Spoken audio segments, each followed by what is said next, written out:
So today I'm going to be talking to you guys about travel horror stories, which is probably one of my most requested videos since the start of my channel.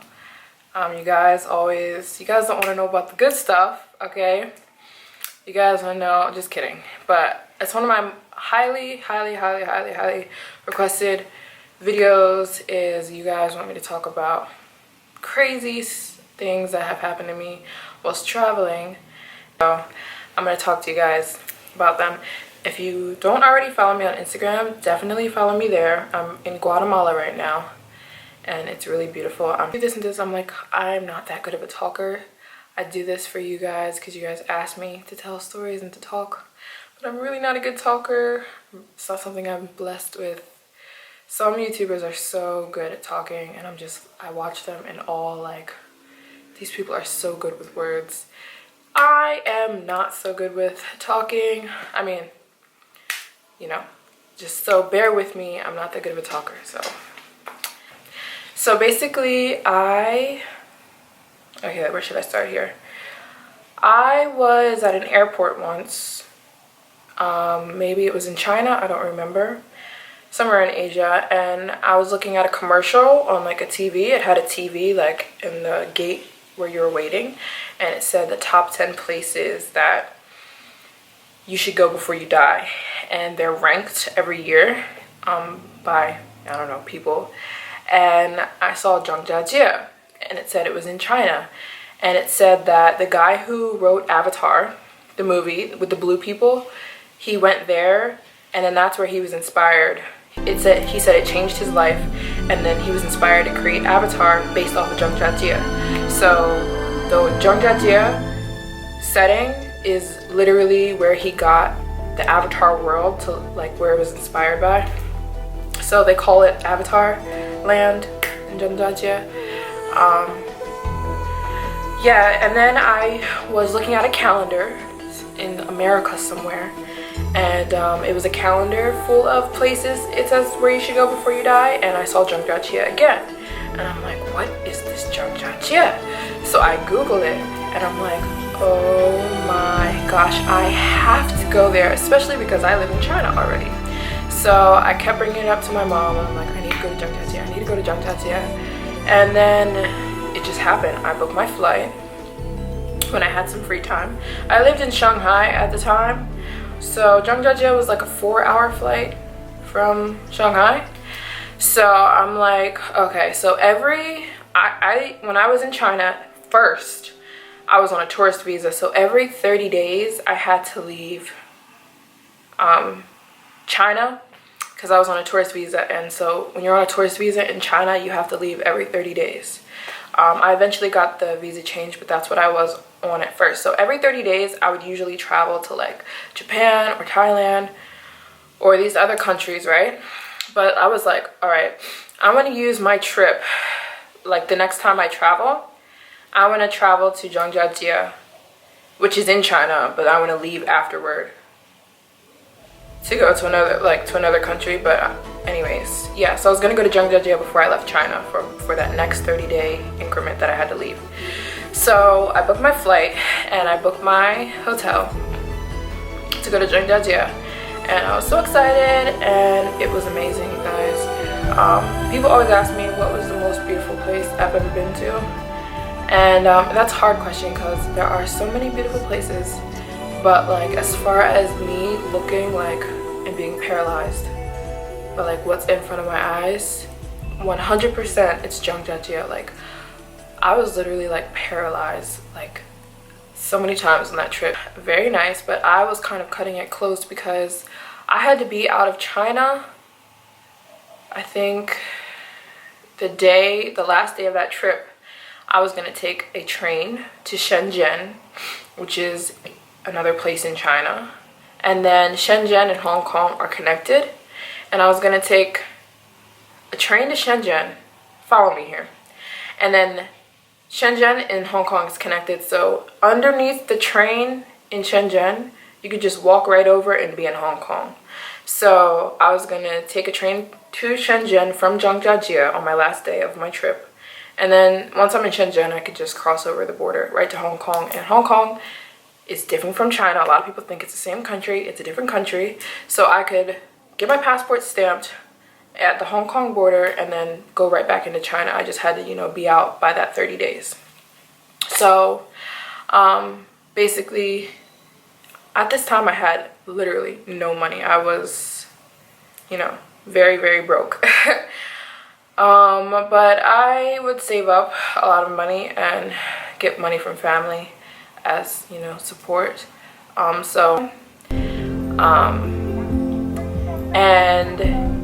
it has the 999 steps to heaven there, which you don't even want to know. It was breathtaking. And what happens is you take a bus from Zhangjiajie to Tianminshan. Then you can either take a cable car, which is the tallest, longest, and highest cable car in the entire world, up to the mountain. The longest, yeah, you can either take a cable car up to the mountain, or you can take a bus up to the mountain. Okay, let me reiterate. You can either take a cable car up to the mountain and the bus down, or you can take the bus up and the cable car down. The best thing to do is take the cable car up because it's beautiful and your cable car is going through the clouds and it's gorgeous. Or you can take, if you take the cable car back, it's not as pretty because like the clouds are kind of gone. But anyways, I wanted to do that, but the line was too long, and I literally, that same day, I had to leave China, so I didn't have time to wait.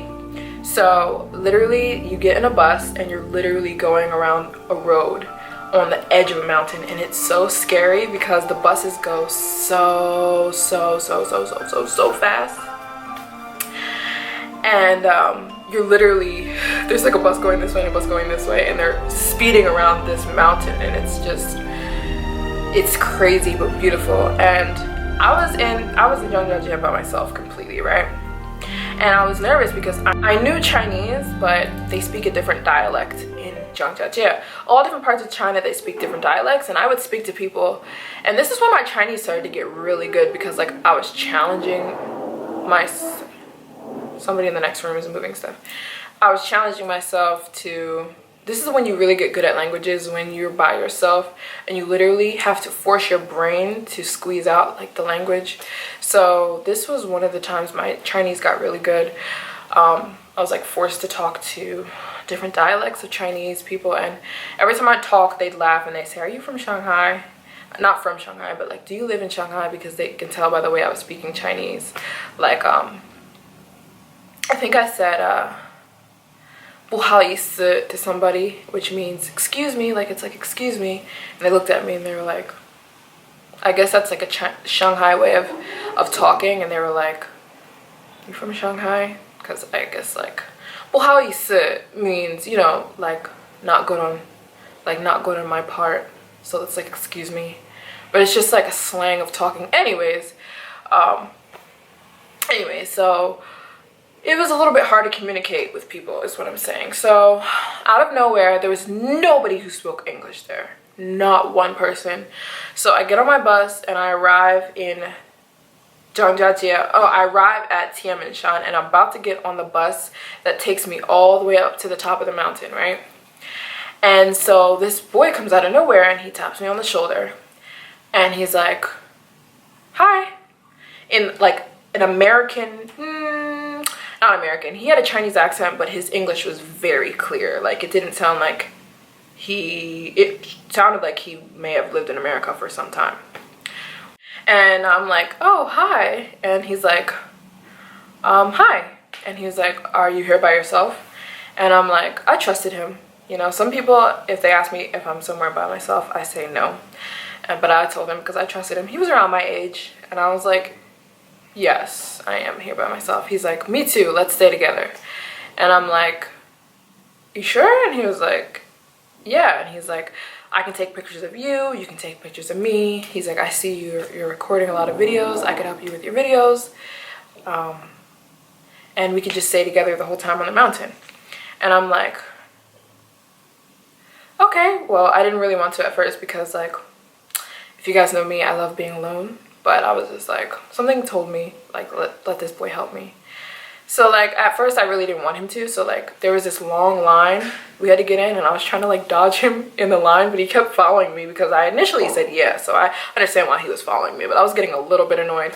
But I'm like, you know what, this boy's following me. I'll let him stay with me, okay? So we get on the bus, and they're like putting people on buses, like, come on, get on the bus, get on the bus.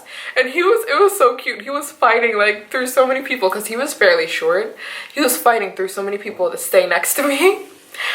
And so we get on the bus together, and he starts talking to me, and he's like, my name is Robin. And I'm like, Robin? He's like, yeah, I picked that name from Robin Hood, because in China you pick an English name. It's either given to you or you can pick one, and his English name is Robin, and he said he picked it because he liked Robin Hood. he liked watching Robin Hood. Like, a lot of Chinese people will pick their English name based off of American or English things that they like. So he said he picked Robin. He said, that's my English name. And he said his Chinese name, I think, was, I forget his Chinese name, but he said, you just call me Robin. And I'm like, okay. And he's like, so what do you do? And I told him that, like, at the time I didn't have many YouTube subscribers, and I'm like, I'm here because I want to make a YouTube video. Also, I wanted to see it. And he's like, oh, what's your YouTube? And I was embarrassed to tell him because, like, I didn't have that many subscribers. And I was like, but I'm planning on growing soon, and I would like to, you know, do some travel vlogging and blah blah blah blah blah. And he was like, oh, that's cool. And he's like, what are you doing in China, and this and that and this. So we're just talking, and then we get up and we have an amazing time on Tianminshan. It's so beautiful. We're both freaking out. He is so helpful. He's like, you want a picture here? You want a picture here? He's like, you want me to take a picture here? So we arrive at the 999 steps, right? And that's the main reason a lot of people go. And you guys, it was unreal. It looks like maybe if you died, this is a horrible expression, but, and you like woke up, it looks like a dream, like, and somebody said these are the stairs to heaven. It's like, it would be believable. Like, oh my gosh, it's ridiculous. It's literally 999 steps up to this big hole in the sky, and it's really hard to explain. I'll try to flash some videos or some pictures, but it was the most beautiful thing I've ever seen. And you're just looking at it like, and I was like, there's no way I can walk up those steps. And if you can't walk the steps, there's an elevator you can pay for that can take you up there, so you can keep progressing to the next levels of the mountain, because there's like, every level of the mountain you go, there's different things to do. So I was like, I can't do that. And he's like, yes you can. And I'm like, I can't do it.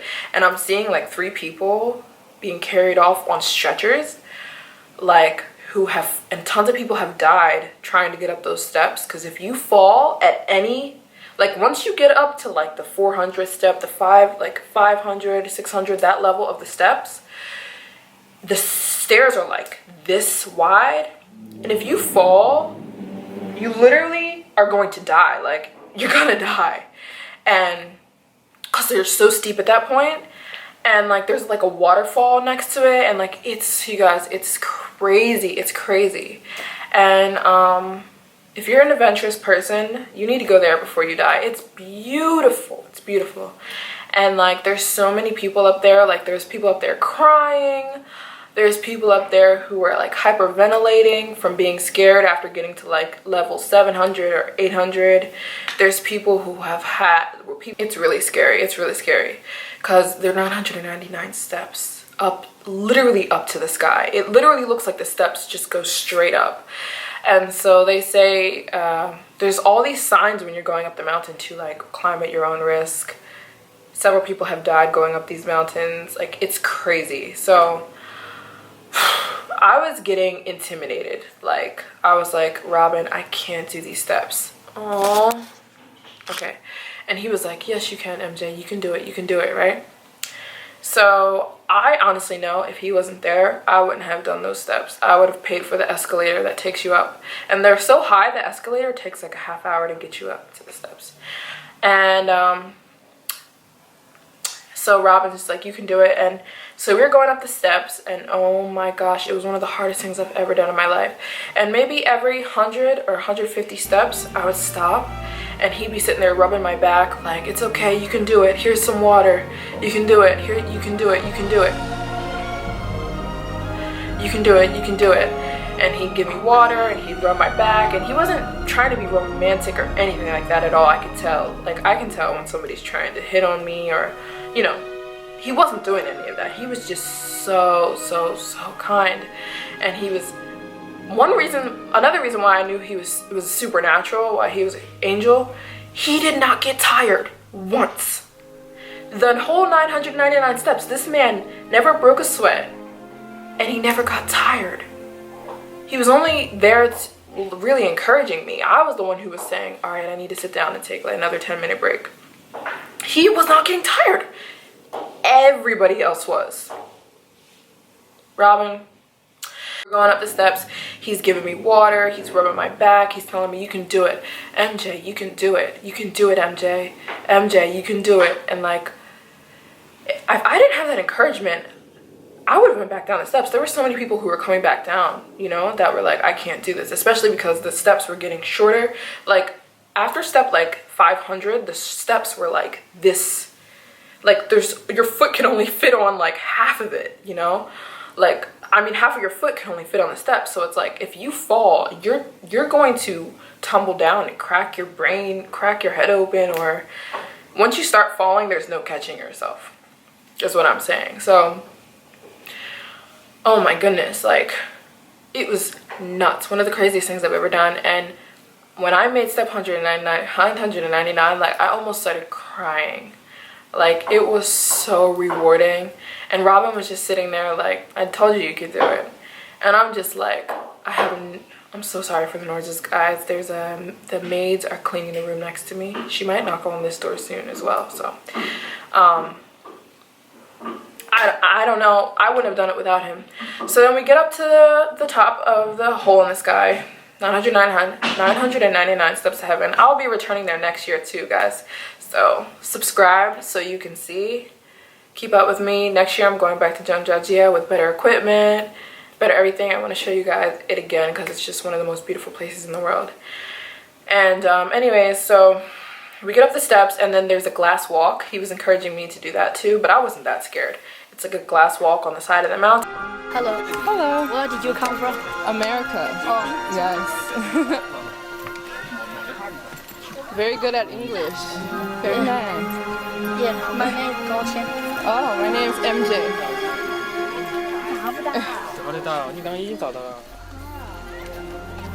Oh my gosh. Walk. He was encouraging me to do that too, but I wasn't that scared.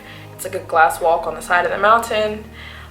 It's so beautiful while you're so high in the sky, and then you got to keep advancing to the next levels, right? So I'm keeping in mind the whole time, like, I have to get to Hong Kong. Today's my last day to be in China. I have to be out of China today, so my visa doesn't get in trouble, you know. And he was like, yeah, we'll get you there, we'll get you there. And so it was so confusing to get like to the next levels, because like it's hard to figure it out. And we were like, how do we get to the next level? Because the only way back down the mountain is for you to get all the way to the top and take a cable car back down. That's the only way you can get off the mountain. So we were trying to figure out how to get to the tippy top of the mountain. It was taking forever. So we finally get on this little swing thing that takes you to the cable cars, right?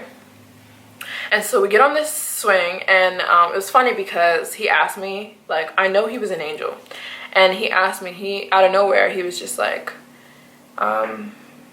so like, I think I said something about Jesus. I was like, I forget what I said. I said something about Jesus, but I forget. I may have said like, wow. Oh yeah, I was looking at the mountain. I was like, God is so crazy. And he's like, what do you mean? I was just like, I don't know how people can't believe in God. Like, looking at this, like, I see God. Like, I think I said something like that. And he was like, oh, you believe in God? And I was like, yeah. And I was like, he's like, do you believe in angels? And I was like, yeah, I believe in angels. And he was like, okay. And I was looking at him like, because I already had a feeling that he was an angel. And like angels play, I read the Bible, okay? Angels play a lot of games like that sometimes. They won't just say they're an angel sometimes at all. So I'm not, you know. And I was looking at him like, is this boy an angel? Are you an angel? Is that what you're trying to tell me? Are you an angel? But I already kind of had a feeling he was. And then he was like, okay, interesting. And then that's where it left off. So anyways, we were riding that cable car and it took us up to the thing, right? So I go up to like this police guard, to this guy who, because I'm looking at the clock and I'm like, my train leaves in 2 hours and it takes 1 hour for the cable car to get back down the mountain. And then I still got to go to the train station, right? So I'm looking at the clock and I'm like, oh, 2 hours left. Like, we got to go, right? So I tell the guy, I'm like, I need to get back down the mountain. I need to get on a cable car and get back down this mountain. And then he was like, okay, go take a number, like, you know, like a little, from a little machine, like if you're at the deli and you take a little, you know, like a little letter or number. So I'm like, he's like, go take a number from this machine, right? So I grabbed the number and it said, I'm in group F. And I'm like, okay, what's that mean? And he said, look up at that TV. And he said, the cable cars go by groups. So you can sit in that waiting area. And I look over the waiting area and there's like maybe 1,000 people sitting down. He said, sit in that waiting area. And when it says group F, you can get in line to get up to the cable cars. Just get in line, not even get on the cable car. So literally group B was going and I was in group F. So A, B, C, D, E, F, right? So group B was already in line, and the line for group B, you know how lines in like roller coasters or rides will tell you how long, at which point you're standing, it will take you to get to the top. Group B, for the last person in line, it said 2 hours for group B to get up and actually get on the cable car. So I'm like, I'm doing the math. I'm like, hold up. So what you're saying is I'm in group F and group B is going right now. And the last person in line at group B is going to take them 2 hours to get on the cable car. I'm like, oh, no. I'm going to completely miss my train to Shenzhen so I can go to Hong Kong, so I can get out of China and I don't get in trouble with my visa, right? And then I'm like, so I start freaking out and I'm panicking, and Robin's like, it's gonna be okay, it's gonna be okay. So Robin is literally running around to every single person telling them, I have a friend and she's American and she has to leave China. She's on a visa that she has to leave every 30 days and her train is leaving and today is her last day to leave and her train is leaving in 2 hours and she has to go. Can she please butt in front of some people and get in line? And then they told us like to go to this headquarters and we had to like take this little trolley to like headquarters, and then we had to go all the way to the top of the building and like tell the executive people what was going on. And they were all saying like, okay, show us a ticket. Like if she has a ticket where she has purchased her train, we'll let her go in front. I didn't buy my ticket yet. I was planning on buying it at the station because you can do that. So basically we probably went to 40 different workers telling them the story over and over again. I'm Mary Jane and I have to get down the mountain. Like I literally have a train leaving. This is my last day to leave China and I have to get out. And they were like, show us a ticket.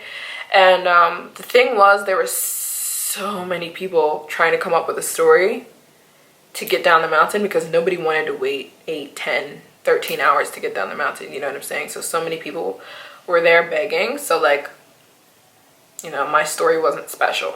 So they're all saying you had to have a purchase ticket, and he was looking at me. He was like, man, MJ, why didn't you purchase your ticket? And I'm like, I don't know, I'm sorry. But I was just looking at him like he cares so much. Like he was so stressed out and like worrying and like just about me. He had nowhere to go at all. And I was like freaking out, and I had not eaten that day at all because like the camera just turned off. Anyways, I'm back. What was I saying? He kept saying like, MJ, why didn't you purchase your ticket? Like, come on. And I was like, I know, I'm so sorry. Like, I'm such a last minute type of person. I'm sorry. And he was just like, he was so stressed out. And like, I was just looking at him like, he cares so much. Like, this has nothing to do with him at all. And so he said, like, I'm like, I'm not gonna make it. It's okay, I'm not gonna make it. And he was like, he kept trying and kept trying. So he went up to this one guy and he was like, please, we've been walking around for like a half hour trying to get people to let her go in front. Like, it doesn't mean anything. She's one person. She's not a family, because there was a lot of families together there.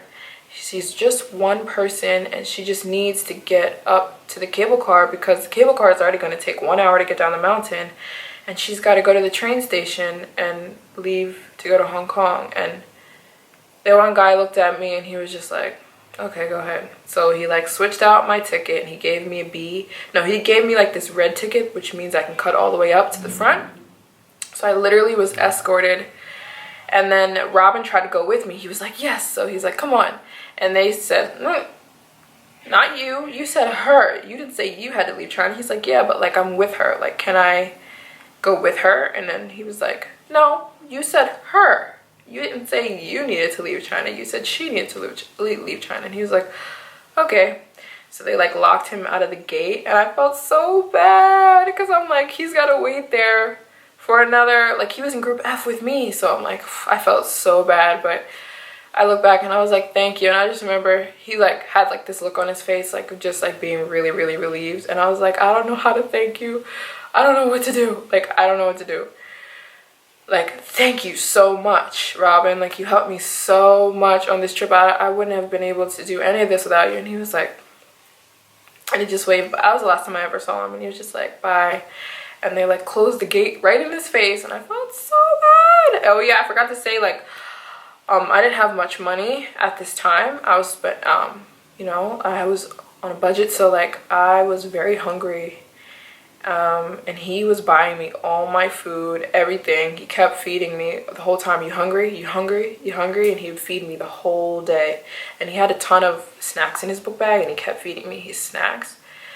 And he was buying all my food, everything. Like, I know this guy was an angel. I know there's kind people out there that do things like this, but I just feel as though he was an angel, because a lot of things aren't adding up, and I think he's an angel. But I do know there's people out there who do things like this. I'm not saying that he wasn't unhuman. He was unhuman because of this. I'm just saying I know he was an angel. So, because I know, yeah, he was just like, bye. And I'm like, so, I get up to the cable car, and it was the most beautiful thing ever. It was the tallest, highest, and longest cable car in the whole world. If you're afraid of heights, you'd probably die on this thing. And the cable car took me down the mountain, down the Avatar Mountains, straight, and it dropped me off right across the street from the train station. I'm like, thank you so much. And before I got on the mountain, I paid to keep my luggage like in this locker thing. So I ran, got my luggage, and I ran literally by foot with 2 luggages. I look crazy. People were staring at me, and I ran to the train station, and I was like, can I get a ticket to Shenzhen? And they gave me a ticket to Shenzhen, and I got on my train, which was really long. The train was like 20 hours or something like that. It was,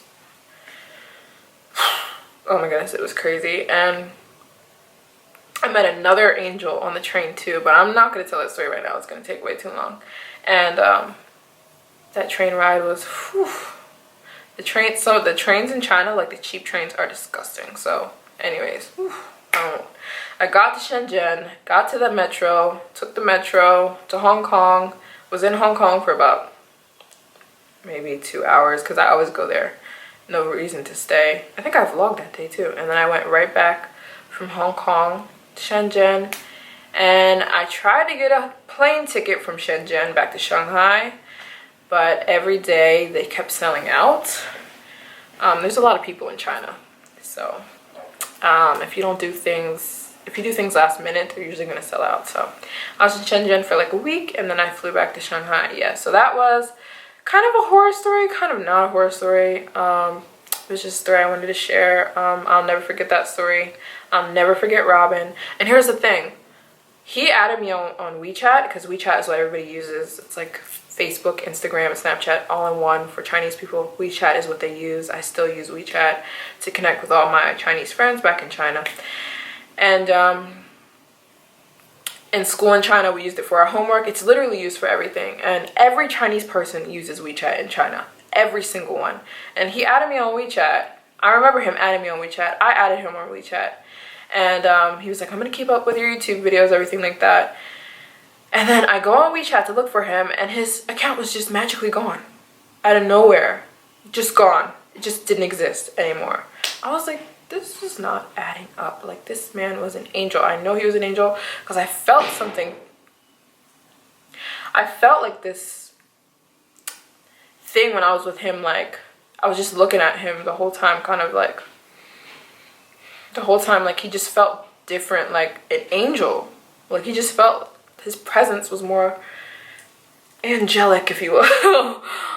Yeah, he just was like, and like I said, it was nothing romantic. He was not trying to come at me in a liking way, anything like that. He was just a genuine person I needed for that trip, and I'll never forget him.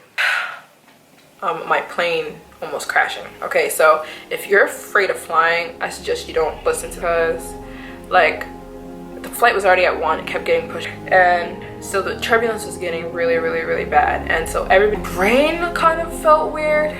Like, even talking about this is making my heart. Everybody was freaking out, and the pilot started saying in Japanese whatever was going on. So, and so like everybody's like, what did he say?